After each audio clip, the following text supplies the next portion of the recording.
Hello, everyone, and welcome to the nightcap session of day one of the virtual spring conference. Thanks so much for anybody here that's tuning in live. Looking forward to getting through some exciting data here. For those of you who may be unfamiliar, we will be going through the 2023 Employee Satisfaction Report. It's an industry-wide survey that Andrew and I have worked on together now for 2 years.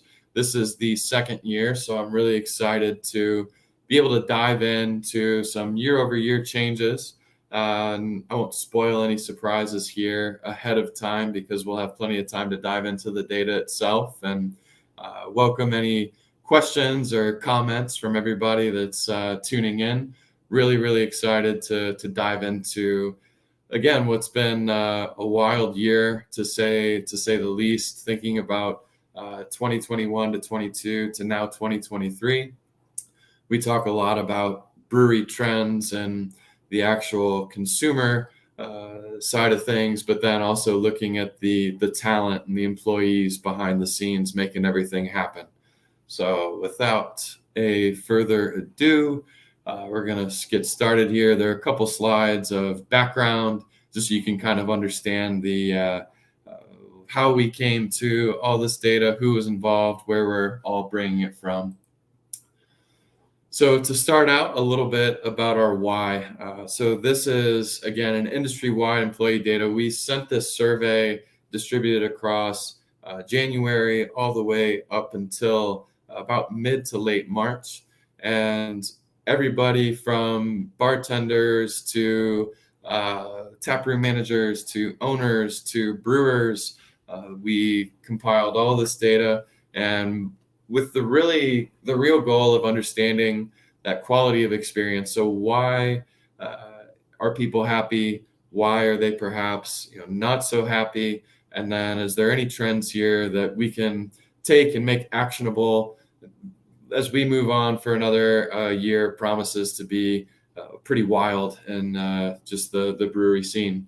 And yeah, kind of touched on discovering trends there, just trying to make this as actionable as possible for breweries and employees to feel empowered, to hear their voices and make sure that they are getting the best experience that they possibly can.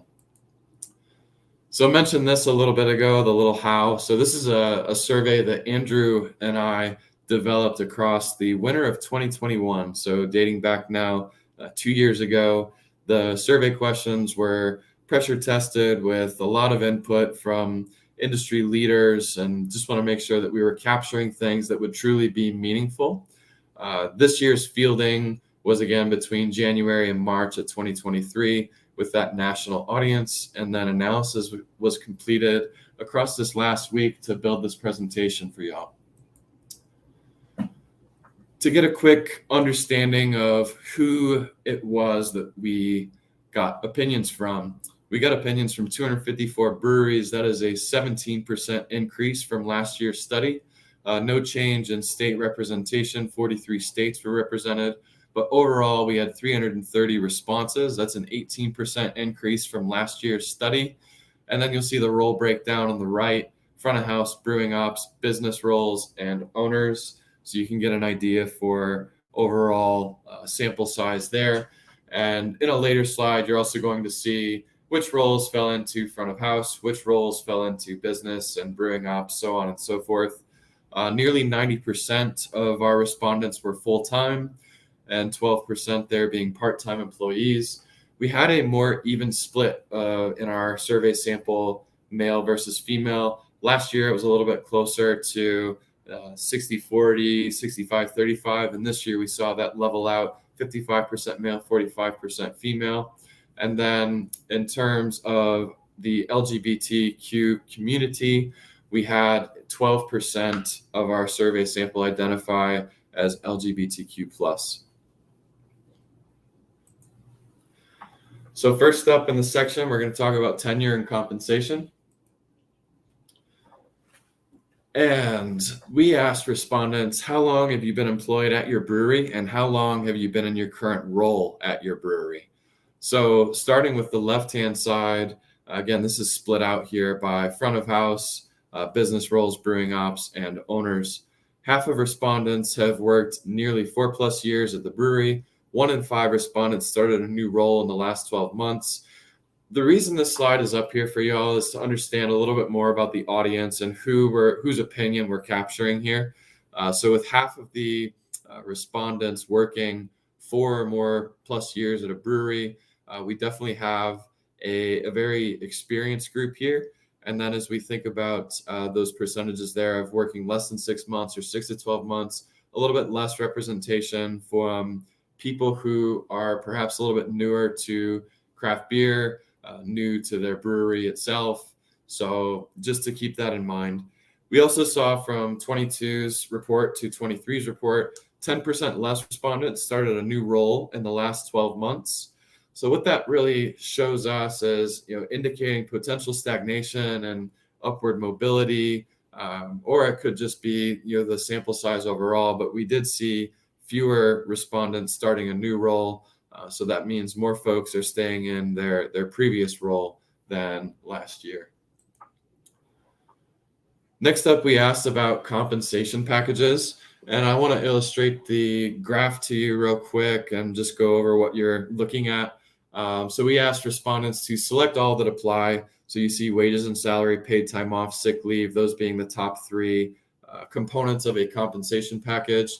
The yellow bars represent the 2022 study, and then the navy blue bar represents the 2023 study. So those percentages are across both of those studies, so you can start to see how compensation packages have shifted over time. So it's not surprising to see very, very high numbers there. Not a lot of changes in wages and salary, paid time off, as those are pretty standard. So what I want to draw your attention to here is where we start to see some gaps, where we start to see some of those larger percentage changes. And as you go down the graph there a little bit, the first one that we see there is the performance bonus. Yellow bar, 24% in 2022, and then 19% in 2023. That 5 percentage point difference there. It's been a very, very tough year for craft beer, and thinking about employee compensation packages, understanding that is perhaps an area where there have been some tough decisions. But on the other side of that coin, the option directly below there with pension/401k, seeing a 7 percentage point increase there from 2022 to 2023 and getting that pension or 401k. So thinking about those more long-term benefits that are going to really improve retention perhaps, or help employees envision themselves with a brewery down the road. If they're able to think about retirement, that's a really positive sign there. Other points that we see some increases on as we get further down the list: parental leave, we see a 5 percentage point increase from 22 to 23. And then those last two, albeit still at only 9% for 2023, love to see some movements in that direction too, where an increase in mental health benefits, an increase in fitness, and that physical aspect of health as well, showing that some breweries there are really dialing in on different elements and thinking about total compensation beyond just the paychecks. So this is where it starts to get really, really juicy here, is the compensation reporting. And before we dive into some of those numbers, going to go over the role groupings here. And front of house, all of the respondents were able to self-identify which role that they fell into, and then we grouped into these 4 categories. So the options for front of house, or event staff. I'm going to skip to business roles. So that falls to anybody in sales, marketing, accounting, finance, etc. Just so you have an idea of who is making up the population. And then for reference, on the bottom left-hand side, you have the sample size there, nice and easy for everyone's review, so you can understand what's the overall number of respondents per category. So half of respondents are earning between 40 and 80K. That's right in the middle of the graph there, the sort of 2 sweet spots. And then business staff are the folks who are most likely to earn $60,000 or more year over year. This is an area where on the next slide, we're going to be looking at how respondents felt about their compensation. This was an area last year where we were able to really dive in, and this is a trend that we see still here. Brewing ops, that's often very labor intensive work, and they had perceptions of their pay that was often somewhat below fair pay or even worse.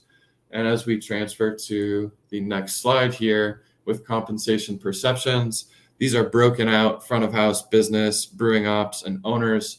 I'm going to skip right down to the brewing ops to stay on that thread that I was mentioning earlier. So from 2022 to 2023, there was a very positive shift in perceptions of pay from brewing ops workers. So with that 2022, the yellow bars in the bottom left chart, we saw 49% being somewhat below fair pay in 2022. And then we honestly saw almost an exact shift from 2023, where we have 47% of brewing ops folks believing that they are paid fairly. And that could be whether that's due to raises, whether that's just due to changing perceptions, inflation. There are a whole slew of reasons and hypotheses that we could have hours of conversation on alone. So really, really fascinating to see that shift just over 1 year.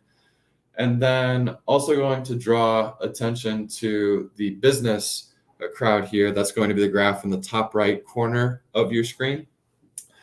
And right there, we see actually almost the opposite of negative shifts in perceptions year over year. With that extremely above fair pay in 2022, 14% of business folks felt they were extremely above fair pay. That went down to 2%. And then as we look at the somewhat below fair pay bars here, in 2022, only 1 in 4 folks felt that they were paid below fair pay. And in 2023, that actually shifted to almost 4 out of 10 or 2 out of 5 workers feeling that they are paid below their market value. Less year-over-year changes in front of house and owners, but definitely wanted to call out the brewing ops and the business changes year over year, with business folks feeling they are not compensated as fairly. Brewing ops, the opposite shift there, with more folks feeling like they are fairly compensated. Up next, we have sense of belonging. And for sense of belonging on these slides, rather than breaking it down by front of house, by business, or by role, we actually took a look at gender and then LGBTQ community status, whether you identify with that community or not. So first up, safety and authenticity. We asked respondents to rate their level of agreement with the following statements. On the left-hand side, I feel safe around owners, managers, and coworkers. On the right-hand side, I can be myself at the brewery. So what those percentages are that you're looking at in the table are the percentage selecting agree or strongly agree with those statements. And again, the yellow bars representing 2022, and then the navy blue bars representing 2023. So overall, psychological safety remains high across all groups. The LGBTQ plus community, they reported marginal increases in being able to feel safe around the owners and being able to be themselves at the brewery. And this is a really welcome thing, because just across 2022, focusing on those yellow bars, you can see that across both of those questions, that was the community least likely to feel those things. So very, very positive percentage point increases there. Good news for craft beer becoming more inclusive. Up next, we have management and innovation. On the left-hand side, we have I can approach my manager about an issue without fear of retaliation or unfair treatment. Again, these levels remained high overall. We did see some small percentage point decreases for women. The LGBT community was, again, an area where we saw increases in these. And then shifting to the right-hand side of your screen, being able to propose new ideas and that they will be valued by colleagues. This remained at high levels with some marginal increases. Not too much of a wild story here, but just still good to see Very, very high percentages here agreeing or strongly agreeing with those statements. Up next, we have performance motivation. And we asked respondents to select, again, on that same scale, that same agreement scale, do you feel motivated to do your best? I feel motivated to do my best. To what extent do you agree? And this is where we started to see a little bit more percentage point deviation across groups here. Females actually feeling most driven to do their best, and only 10% do not feel motivated overall. That's a number that's not directly on the graph there, but just wanted to call that out. That's a very low percentage of folks that are not feeling motivated to do their best. But when we look at the percentages here, it is the LGBT community that does not necessarily feel motivated to do their best at the brewery. The next section we have is training in performance. So for job training, continues to surface as a pain point across demographics. This is one of the key takeaways from last year's study, that this was an area where people did not necessarily feel like they had the most support.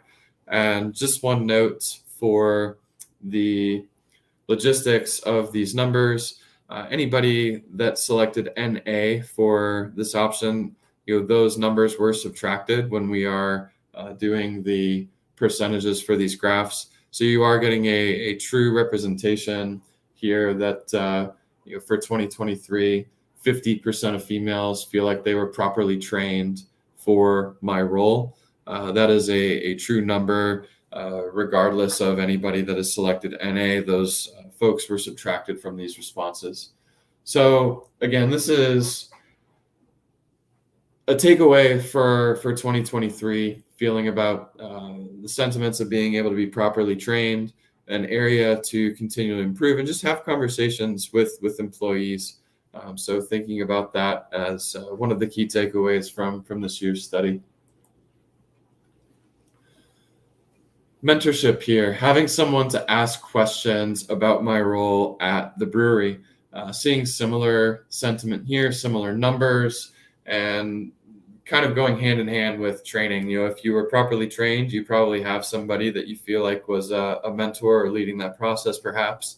And then moving on after training, thinking about, okay, I've been in my role for 6 to 12 months. If that person didn't exist in those first 6 to 12 months, highly likely that these folks aren't going to feel necessarily like they have that person as time continues to go on.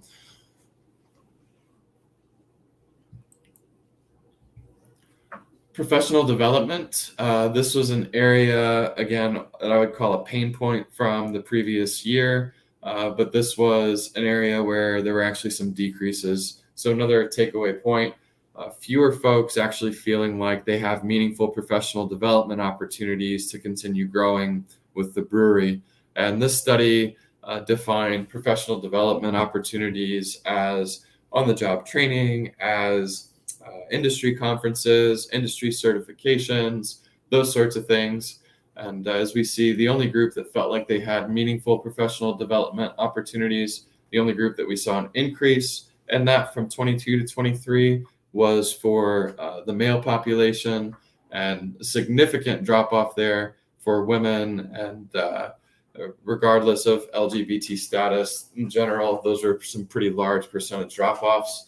So when breweries are thinking about professional development, make sure that we're thinking about that in an equitable way, really across gender. And it's just goes to show the importance of organizations, Pink Boots Society, any sort of women in beer, women in craft, all the more important to have those types of opportunities for female employees, because this is an area certainly where we would like to see the numbers going up for everybody, and not just our male colleagues.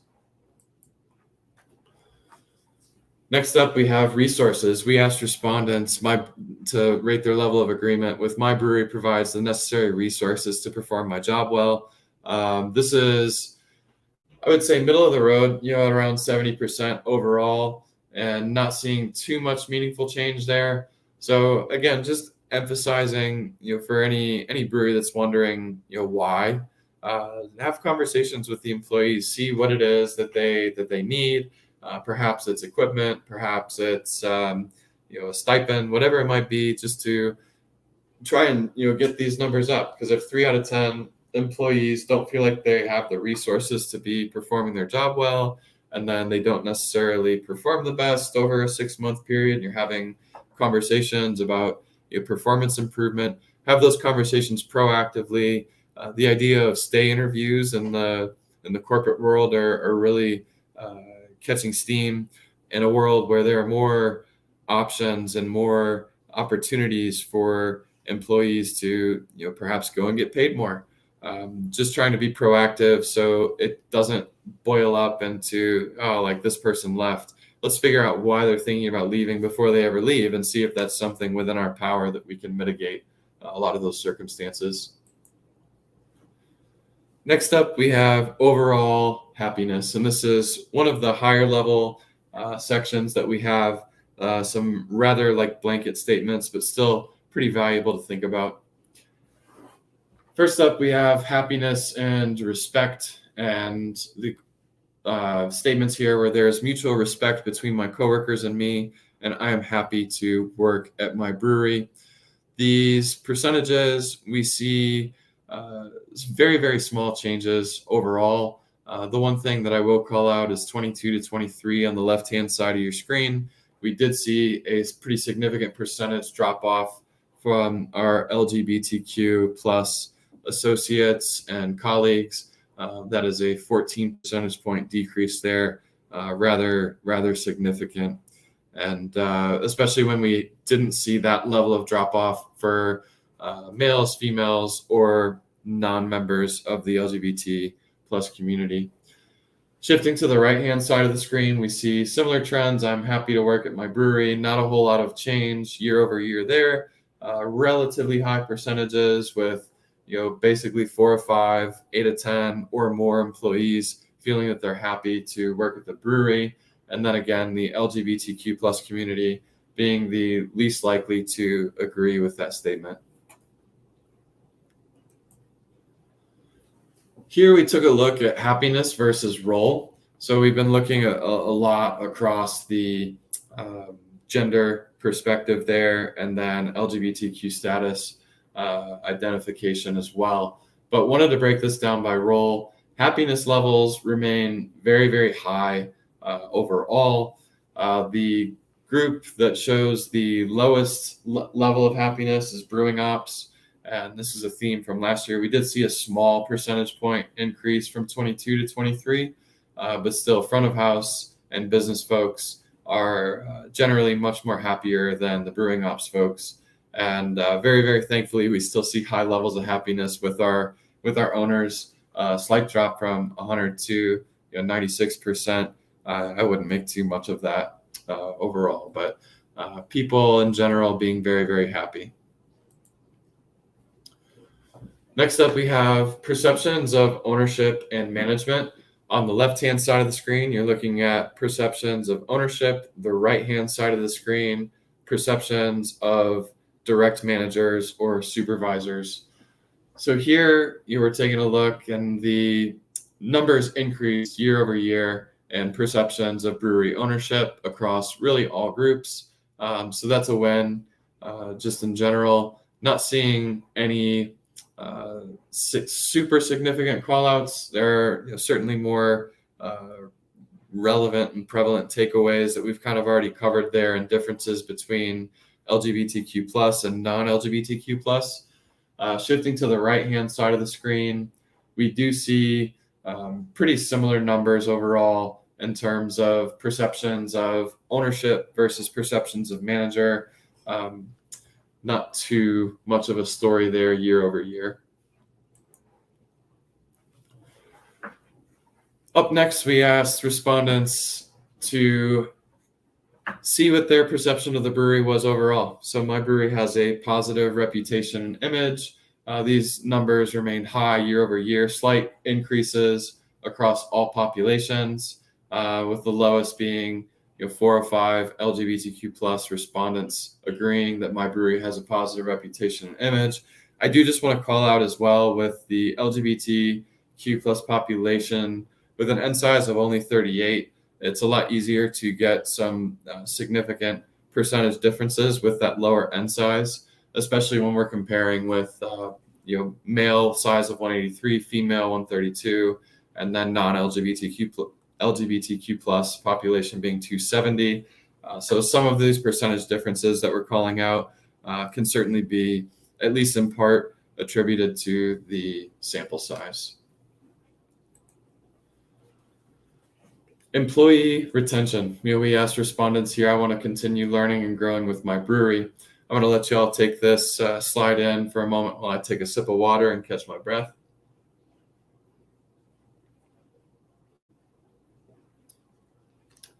Again, we're looking at the percentage of respondents saying that they agree or strongly agree with the statement. And seeing that retention, again, the same story across these last couple of slides, increases in the male and female population and the non-LGBTQ plus population. And then looking down at the LGBTQ plus population, seeing a 9 percentage point drop from 22 to 23. Overall, again, still pretty high numbers with that 4 out of 5 or 9 out of 10, depending upon which population you're looking at.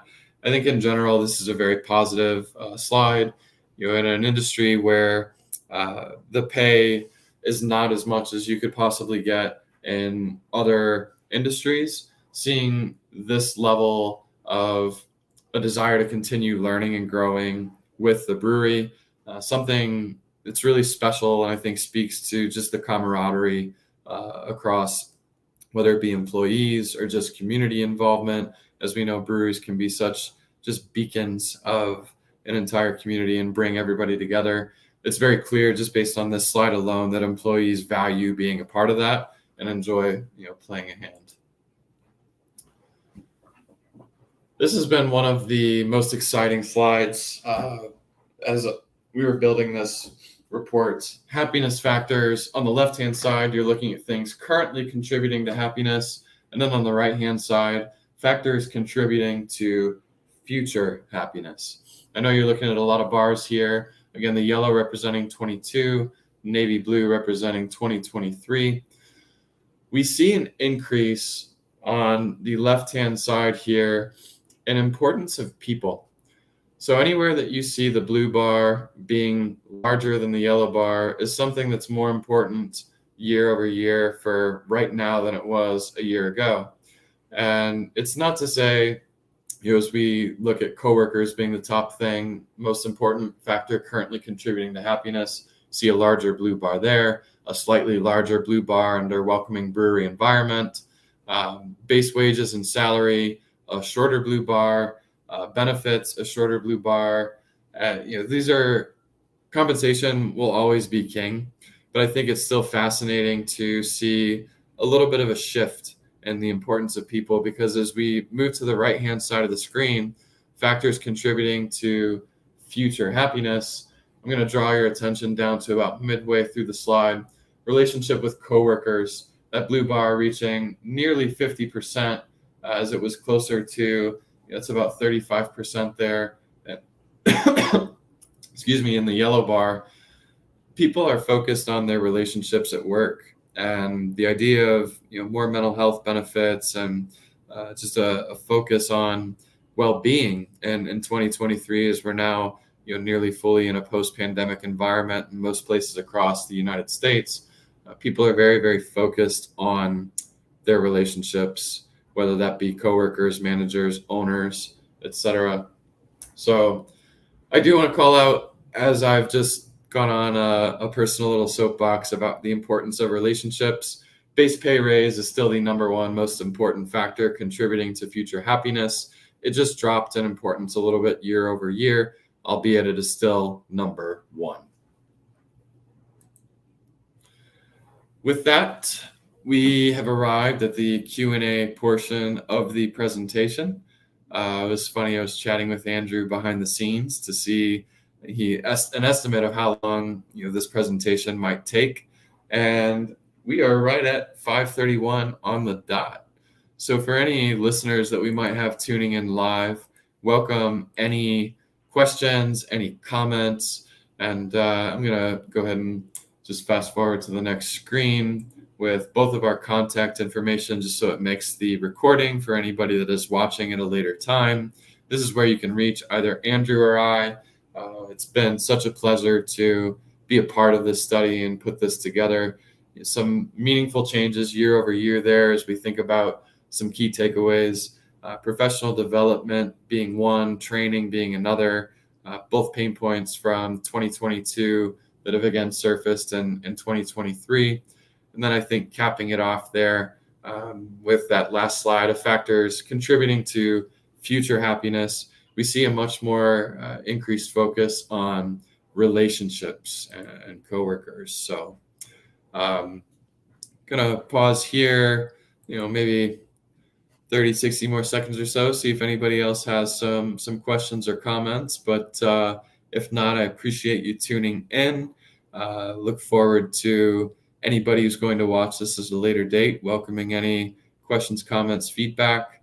And yeah, thank you so much all for listening and for your time today.